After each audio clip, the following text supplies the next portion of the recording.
What is the primary advantage of fluorescence microscopy over bright field microscopy? Bright field मायक्रोस्कोपीपेक्षा fluorescence मायक्रोस्कोपीचा प्राथमिक फायदा काय आहे? Correct answer is selecting labeling and detection of specific molecules.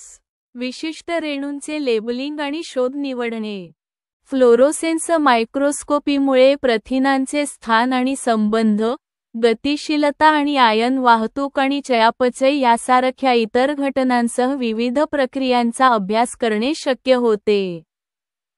Question 2. What is primary purpose of fluorescence in situ hybridization in cytogenetics? सायटोजेनेटिक्समध्ये हायब्रिडायझेशनमध्ये फ्लोरोसेन्सचा प्राथमिक उद्देश काय आहे? Correct answer is detection of specific DNA sequence on chromosomes. गुणसूत्रांवर विशिष्ट DNA अनुक्रम शोधणे. Fluorescence in situ hybridization. Fluorescence in situ hybridization FISH हे एक आण्विक सायटोजेनेटिक तंत्र आहे जे सेलमधील विशिष्ट डीएनए अनुक्रम किंवा संपूर्ण गुणसूत्राचे स्थानिकीकरण करते.